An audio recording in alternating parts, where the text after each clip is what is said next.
So I'd say building on that, and for all of the panelists, I think one of the challenges, especially as we went into COVID, where things were changing so rapidly, it's like every day there was new information. And so we were creating policies and procedures based on sometimes yesterday's information. And, employees who expect us to know what we're doing, we're looking and saying, but wait, yesterday you told us X and today you're telling us Y, and it's completely different. You guys are idiots. So, on the part of the employees, I think companies helped by increasing their communication. So there was a lot of communication going on, much more than you would have seen prior to that, which is a good thing. But, we were still, there needed to be some grace, I think, from the employees up to the leaders as well, which was a bit of a challenge. I don't know if any of you experienced that or, kind of saw that with your clients or with your companies. I mean, I can touch on it a little bit, Mike. I had a couple of clients who were really frustrated with the leadership and how they were handling things during this pandemic. And the reminder was, you also have to show grace. They don't know everything and they're in this trying to figure it out just like you. When I've connected with many of my HR clients and HR peers and leaders, they were winging it all of 2020.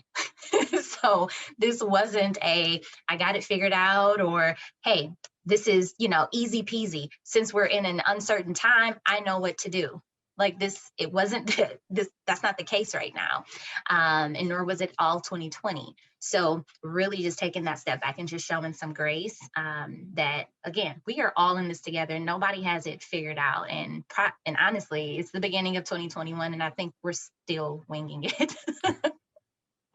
And there is a constantly evolving legal element to this. So there were, many executive orders, over 100, that ended up, not being valid.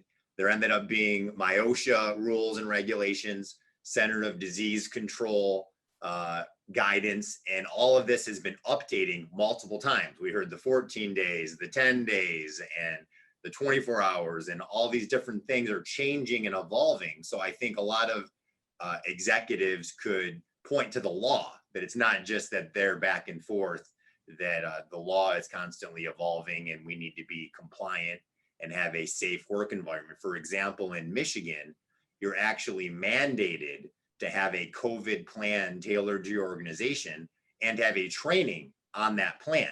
This is one of the first times where Michigan has had required training. Some other states are starting to require sexual harassment training and other forms of training, but now it's almost required now to have diversity, equity, and inclusion training, and also have a COVID plan and training. And likewise, I think up until now, when there's been change, employees never looked at their handbook. They don't know what the 70 pages of handbook actually says. So I think that we need, as part of our communication, we need to, essentially have a recorded Zoom meeting and explain, the highlights of our handbook and provide this constant training and evolution to our employees, because employees don't want to be in a dead-end job. They want to know how to constantly evolve and, what are the rules of the game and how to excel within those rules.